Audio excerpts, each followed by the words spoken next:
Cuando me desplomé en el trabajo, los médicos llamaron a mis padres. Nunca vinieron. En su lugar, mi hermana me etiquetó en una foto. Un día en familia sin el drama. Yo no dije nada. Días después, aún débil y conectada a máquinas, vi 74 llamadas perdidas y un mensaje de mi papá. Te necesitamos. Responde inmediatamente. Sin pensarlo dos veces, tuve la sensación de que algo andaba mal desde hace semanas, pero lo ignoré, como siempre hacía. No era la primera vez que ignoraba las señales. Dolores de cabeza, mareos, una que otra sensación de opresión en el pecho, porque la verdad es que no pensaba que pudiera permitirme el lujo de frenar. No cuando estaba ayudando a cubrir el pago del coche de mi mamá, no cuando mi hermana Melissa me enviaba mensajes cada 2 días pidiendo solo un préstamo rápido, y definitivamente no cuando mi papá seguía actuando como si el pago perdido de la hipoteca fuera mi responsabilidad. Esa es la parte que la gente no entiende. Ven las publicaciones familiares perfectas y piensan que todo está bien. No saben lo que se siente crecer siendo el único hijo en una casa donde siempre eres el personaje de fondo. Mis hermanas, Melissa y Paige, podrían chocar un coche y de alguna manera seguirían recibiendo elogios por aprender algo valioso.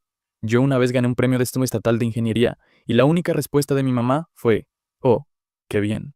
¿Le diste las gracias a tu profesor?». Ya ni siquiera quería reconocimiento, solo quería algo a cambio, tal vez un poco de gratitud, pero eso no estaba en las cartas. Así que trabajé los fines de semana, cubrí cuentas que no debía, y me decía a mí mismo que estaba bien hasta esa tarde de lunes. Estaba en mi escritorio, a medio camino de preparar una presentación para un cliente importante. Recuerdo haberme levantado para coger una carpeta de la impresora y luego, nada, solo negro. Desperté con pitidos, luces frías, cables pegados a mi pecho, una enfermera ajustando un gotero. Fue surrealista, como esos momentos que piensas que solo ocurren en las películas, pero era real, y no fue un ataque de pánico, ni deshidratación, ni agotamiento. Fue un evento cardíaco total. El doctor dijo que podría haber sido peor si no me hubiera desplomado justo allí en la oficina. Alguien llamó al 911 de inmediato. Mis compañeros de trabajo fueron la razón por la que seguía respirando.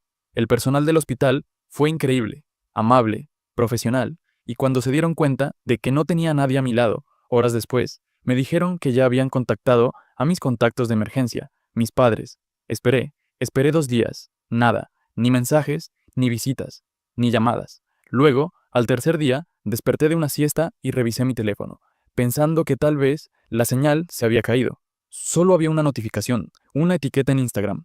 Era de Melissa, una foto de su página y de nuestros padres, todos sonriendo, sentados alrededor de una mesa de picnic en el lago. Mi madre incluso había hecho sus famosos huevos rellenos. El pie de foto me golpeó más fuerte que el colapso mismo. Día en familia sin drama. Y sí, me etiquetaron como si fuera una broma interna, como si no estuviera medio muerto en una cama de hospital, mientras ellos se reían comiendo ensalada de papas. No respondí, me quedé mirando la pantalla hasta que se apagó. Algo se rompió dentro de mí ese día, no de una manera ruidosa o llena de ira, sino de una forma tranquila y definitiva, como una puerta que se cierra sin intención de volver a abrirse. Seguí recuperándome lentamente. Los doctores estaban monitoreando mi corazón y haciéndome pruebas. Apenas hablaba a menos que fuera necesario, y aún así, ni una sola palabra de mi familia hasta 4 días después. Desperté con 74 llamadas perdidas y un mensaje de texto de mi padre. Necesitamos que contestes de inmediato. Sin disculpas, sin un «¿Cómo estás?», solo esas palabras. No sé qué estaba esperando, pero ni lo dudé. Me incorporé, todavía débil, aún conectado a las máquinas, y sin pensarlo 2 veces devolví la llamada, pero no a ellos. Llamé a otra persona. Me quedé mirando el mensaje de mi padre, quizá un minuto entero. Necesitamos que contestes de inmediato. 4 días sin una palabra, 74 llamadas perdidas, pero con eso empezaron. No un «¿cómo estás?», no un «sí, ¿estás bien?». No sentí pánico, no sentí nada. Justo el tipo de calma muerta que reemplazó cualquier emoción que solía surgir en momentos como ese. Luego recordé un número que no había usado en mucho tiempo, uno que había guardado bajo un nombre que nunca borré: BMPPS. No lo había llamado en meses, no porque no estuviéramos cerca, sino porque sabía lo que pensaba de la familia, y me había dado demasiada vergüenza admitir que tenía razón de nuevo. Pero esa mañana lo llamé. Contestó al segundo timbre, como si hubiera estado esperando. No preguntó cómo estaba, solo preguntó: «¿En qué hospital?». Eso fue todo, sin dudar, sin preguntas, sin silencio pasivo-agresivo. Solo una respuesta inmediata como si importara. Eso fue algo que no había sentido en años. Llegó 40 minutos después. De alguna manera, lucía exactamente igual. La misma chaqueta deportiva, el mismo reloj que había usado desde que era niño, la misma expresión en su rostro, como si nada lo sorprendiera ya, pero siempre estaba listo. Entró, se sentó, me miró y dijo: «Así que finalmente te rompieron también, ¿eh?». Ni siquiera le pregunté cómo lo sabía. Solo asentí. Se quedó conmigo todo el día, habló con mi enfermera, hizo preguntas reales, pagó en silencio por una de las pruebas que mi seguro rechazó sin hacer un escándalo. Luego sacó una tableta y comenzó a ayudarme a ordenar el desastre que había dejado en piloto automático. Revisamos todo. Mi nombre estaba en 5 acuerdos de préstamo diferentes, 3 tarjetas de crédito, 2 servicios, una póliza de seguro de automóvil para un vehículo que ni siquiera manejaba. Todo estaba tan incrustado en mi rutina que ni siquiera me di cuenta de lo grave que se había vuelto. Cada vez que tenían un mal momento, me metía calladamente, automáticamente, porque pensaba que eso era lo que significaba ser familia, arreglar los agujeros sin esperar nada a cambio. Pero la cosa es que ellos esperaban que lo hiciera, y cuando no lo hacía o no podía, yo me convertía en el problema, el drama. Empecé a darme cuenta de que no solo se habían apoyado en mí, se habían apoyado a través de mí. Para ellos, ni siquiera era una persona, era una válvula de escape, un dispensador de dinero, un fracaso familiar en el que podían confiar, pero solo mientras yo no les recordara lo que me debían. El abuelo me ayudó a hacer una lista, cada cuenta, cada conexión. Luego empezamos a cerrarlas una por una. Cancelé la transferencia automática a la cuenta corriente de Melissa. Ella solía decir que apenas llegaba a fin de mes, pero este año había volado a Miami 3 veces y lo publicaba cada vez. Ahora podía pagar sus propias cuentas, la fianza del alquiler de Paige, fuera, el seguro del coche de mi madre, que ella misma podía llamar al proveedor. Eliminé los datos de mi tarjeta y cambié la contraseña, y el préstamo que avalé para Melissa, ese que convenientemente había dejado de mencionar durante meses, lo marqué y presenté una denuncia por fraude, no porque quisiera arruinarla, sino porque nunca acepté ser su plan B para siempre. Se acabó firmar papeles por gente que no se presentó cuando yo estaba en una cama de hospital. El abuelo no decía mucho, pero de vez en cuando dejaba escapar un pequeño gesto, como si estuviera a la vez decepcionado y nada sorprendido. Él fue probo. Fue el único que alguna vez me dijo la verdad. La lealtad solo es tan fuerte como las personas a las que eres leal. Para cuando se fue Soropo esa noche, las llamadas se habían duplicado. Tuve que poner el teléfono en silencio. Mamá había dejado mensajes de voz fingiendo que acababa de enterarse de lo que pasó. Paige escribía en mayúsculas como si eso me hiciera responder más rápido. Melissa se había callado, lo que en su caso significaba que estaba tramando algo peor. Entonces llegó otro mensaje de papá. «Esto es serio. Llámame ahora. Todo se está desmoronando, aún sin mencionar el hospital, ni una sola palabra sobre lo que me había pasado. Solo pánico, no por mí, sino porque sabían lo que venía. El primer dominó había caído. Ellos simplemente no se dieron cuenta de que yo era quien lo había provocado. Estaba todavía en el hospital cuando empezaron las consecuencias. Al principio, fueron los mensajes de voz, una docena, luego 2 docenas, y después tantos que dejé de revisarlos. Reproduje uno en altavoz solo para ver si algo había cambiado.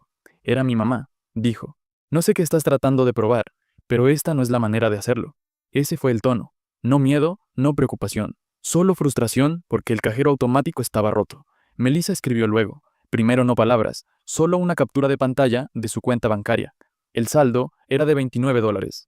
Luego siguió con: «¿Qué diablos está pasando? Arregla esto». Miré la pantalla, sentí la ira subir por un segundo. Luego dejé que se desvaneciera. No era nuevo, solo ahora era más fuerte. Paige intentó un ángulo diferente. Su mensaje fue más largo, más emocional. Dijo que no sabía qué drama estaba sucediendo y que nos quería a todos y deseaba paz. Terminó con: «Por favor, no me castigues por cosas que no hice». Lo cual era gracioso, considerando que la última vez que hablamos, ella puso los ojos en blanco cuando le dije que no podía confirmar otro contrato de arrendamiento.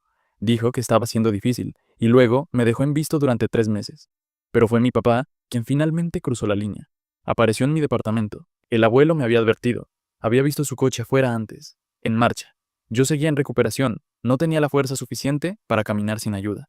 Pero eso no lo detuvo de estacionarse afuera, como si estuviera esperando que liberaran a un rehén. No respondí. Más tarde ese día, llegó un mensaje. «Estás a punto de destruir todo lo que hemos construido. Espero que entiendas el daño que estás causando». Todo lo que hemos construido. La audacia en esa frase fue suficiente para hacerme reír en voz alta. Lo leí otra vez para asegurarme de que no me lo había imaginado, sin disculpas, sin mencionar el hospital, sin preocupación por lo que me había puesto allí en primer lugar, solo miedo, miedo de perder la ventaja que habían tenido durante demasiado tiempo. Y entonces llegó la publicación. Melissa subió un video, sin música, sin voz, solo un recorrido lento y dramático por la casa de mis padres, completamente vacía. No solo vacía de cosas, sino vacía de verdad, vacía por desalojo. La puerta principal abierta de par en par, la sala desmantelada, la mesa del comedor desaparecida. Incluso las cortinas habían sido quitadas. El pliego de foto decía, se lo llevaron todo. ¿Y adivinen quién lo permitió? Lo vi una vez, luego abrí mi aplicación financiera, revisé la hipoteca. Había vuelto a Pasco a entrar en impago. Habían usado el valor de la propiedad para pagar las deudas de tarjeta de crédito de Melissa y financiar la idea de negocio online de Paige. Una empresa de velas o una boutique de ropa, no lo recuerdo. Fracasó en menos de 2 meses. Ninguno de esos fondos había ido a la hipoteca. Les había advertido el año pasado, solo una vez, que si no lo gestionaban mejor, me retiraría. No me creyeron, así que, cuando me aparté, el banco intervino. El abuelo estaba allí cuando encontré los documentos. Al principio, no dije nada. Solo deslicé la pantalla mostrándole el saldo, los recargos, los avisos, que nunca vi porque habían ido directamente a la dirección de mis padres. Él asintió una vez. Luego hizo unas cuantas llamadas. Una a su abogado, otra a un viejo amigo especializado en planificación patrimonial, y finalmente a su contador, del que ni siquiera sabía que existía hasta ese día. Lo que supe después lo aclaró todo. Mi familia no solo se había apoyado en mí, también habían estado rondando en silencio a mi abuelo, sobre todo después de que se jubilara. Paige lo había llevado a un brunch 2 veces, algo que nunca hacía. Melissa le llevó un regalo de Navidad el año pasado, por primera vez en una década. Mamá insinuó durante una de sus llamadas que él debería empezar a pensar en lo que es justo. Él lo vio venir todo y se preparó en consecuencia. Cada activo, cada fideicomiso, cada propiedad que tenía, ya la había movido. No para castigarlos, sino para protegerla de ellos. Y ahora él había movido casi todo eso bajo un nuevo nombre. El mío, no como un regalo, ni como una recompensa, sino porque yo era el único que no lo había pedido. Había demostrado, de manera dolorosa y clara, que podía sobrevivir sin ello, que no me sentía con derecho a ascender. Y, en sus palabras, eso me hacía el único digno de ello.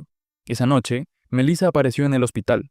No estaba en la lista, así que la seguridad no la dejó entrar, pero la vi a través de la ventana. Estaba caminando por el estacionamiento, con el teléfono en la mano, claramente hablando con alguien, probablemente Paige. Llevaba gafas de sol, aunque ya estaba oscureciendo, como si se estuviera preparando para una confrontación que nunca ocurrió. Se fue después de 15 minutos. Pensé que eso sería todo. Luego llegó un último mensaje 1 hora después.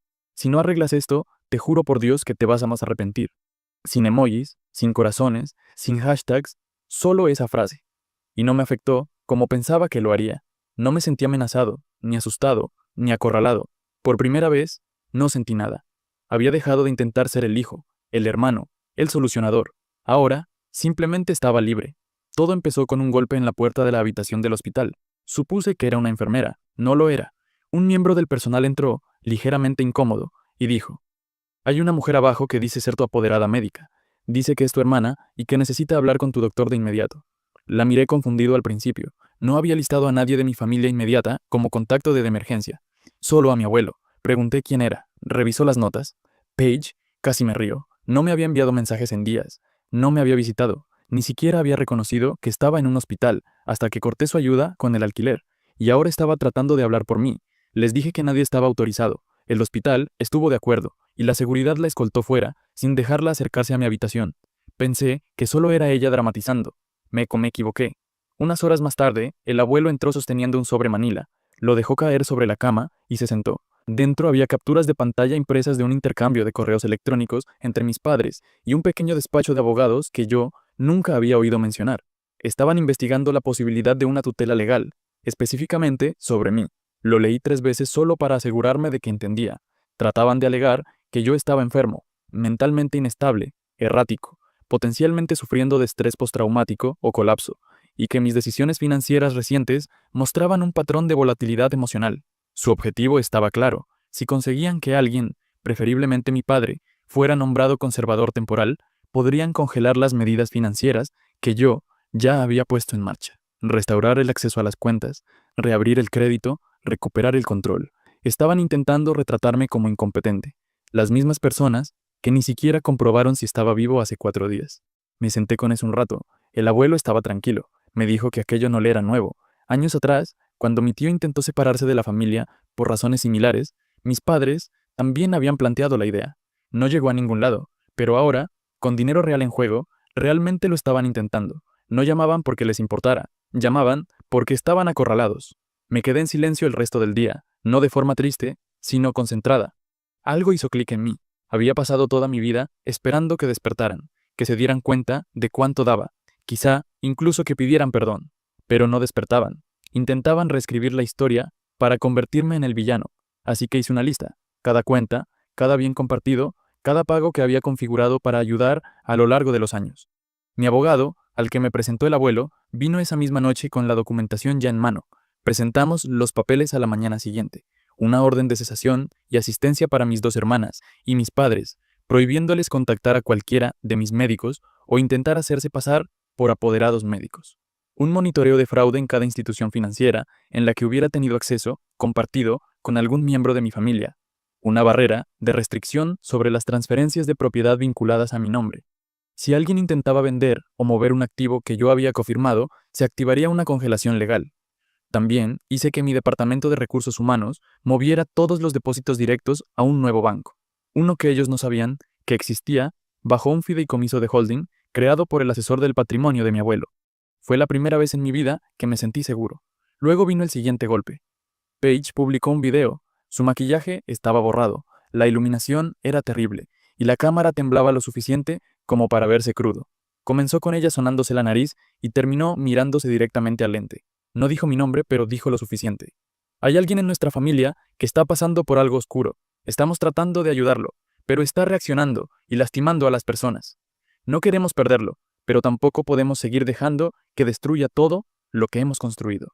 Todo lo que hemos construido. Fue esa misma frase de nuevo, como si yo acabara de entrar a su imperio y apagar las luces.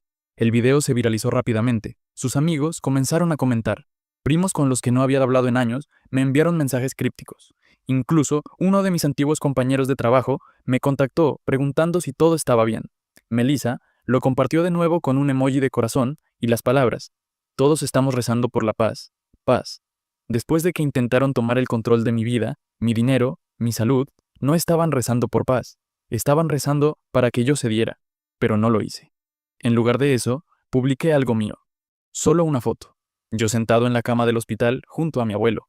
Nada dramático, sin un pie de foto largo, solo que a veces el silencio no es debilidad, es contención, sin hashtags, sin etiquetas, sin drama. Pero sabía que les llegaría, y así fue. 2 horas después, Melissa llamó. No contesté. Llamó otra vez, luego Paige, luego mi madre. Todas llamadas perdidas. Entonces, llegó un último mensaje de mi padre. No queríamos que llegara a esto. Nos estás obligando a hacer cosas que nunca quisimos hacer. Aún no lo entendían. Seguían creyendo que mandaban, pero no tenían idea de lo que vendría después. No. La carta llegó 2 días más tarde, entregada en mano en el hospital, sellada en un sobre blanco y crujiente. La abrí, pensando que quizá, buscaban algo humano. En cambio, era legal, un aviso de intención de solicitar una tutela de emergencia sobre mí. Lo leí 2 veces antes de decir nada. Alegaban que yo no estaba mentalmente capacitado para manejar mis propias finanzas, que mi conducta errática reciente, es decir, el hecho de haberles cortado el acceso, demostraba que estaba desmoronándome.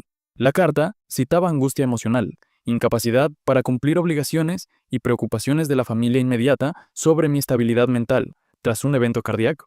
Intentaban hacerse con todo de forma oficial. Llamé a mi abogado de inmediato.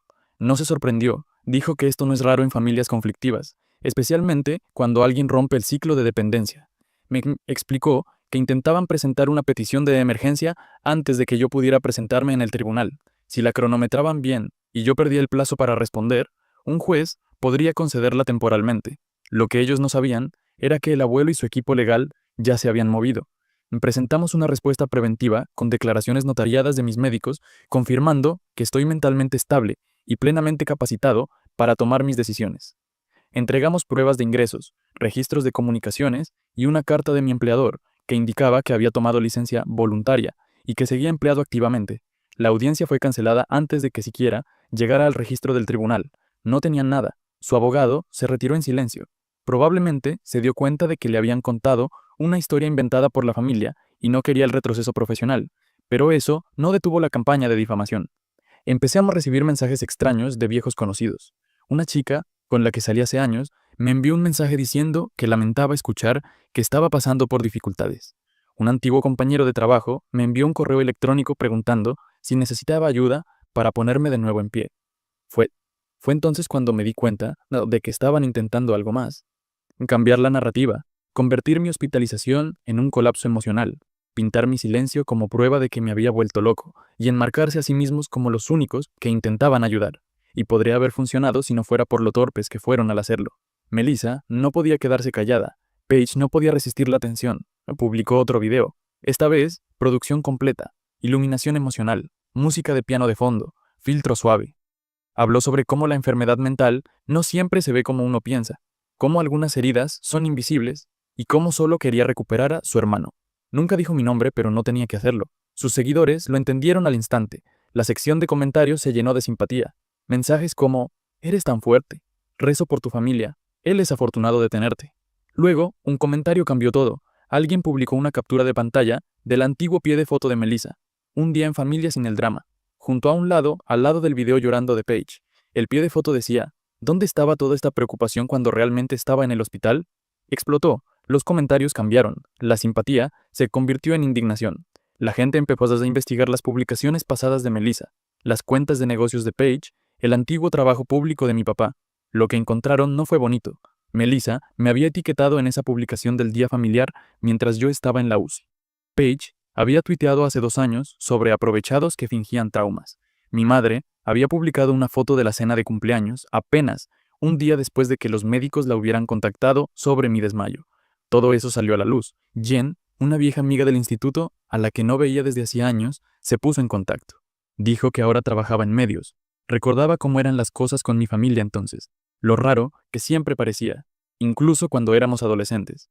Dijo que Internet solo permitiría que las mentiras llegaran hasta cierto punto, y no lo hicieron. La gente empezó a hacer preguntas de verdad. La pequeña boutique online de Paige recibió una avalancha de reseñas negativas, clientes exigiendo reembolsos, influencers la fueron dejando fuera de las colaboraciones en silencio. Los patrocinios de Melissa desaparecieron en cuestión de días. Una marca con la que había trabajado la dejó de seguir después de etiquetarla en una publicación de disculpa. Incluso, el lugar de trabajo de mi padre se vio salpicado. Uno de sus clientes había visto los hilos virales y lo sacó a relucir en una reunión. Se puso a la defensiva. Recursos Humanos fue notificado. Al final de la semana, lo pusieron en licencia. Después, lo despidieron por completo. Todo lo que habían construido sobre mentiras y sentido de derecho se les estaba desmoronando delante de los ojos. Fue entonces cuando mi madre finalmente rompió su silencio. Envió un solo mensaje. Por favor, ¿podemos hablar? Me quedé mirándolo largo rato.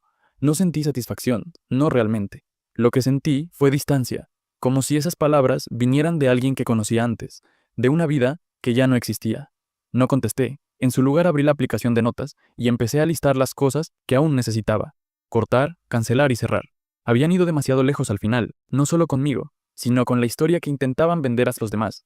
Y aún no entendían la única verdad que nunca se habían planteado. No estaba enfadado, simplemente había terminado. Pensé que se rendirían después de que fracasara el intento de tutela, después del rechazo público, después de perder trabajos, patrocinadores y los últimos vestigios de credibilidad que tenían. Pero debía haberlo sabido mejor. Las personas egoístas no se rinden, se adaptan. Acababa de ser dado de alta del hospital, todavía débil, pero capaz de caminar por mi cuenta. El abuelo me recogió, me dio una bebida y me dijo que íbamos a su casa por unos días. Estaba bien con eso.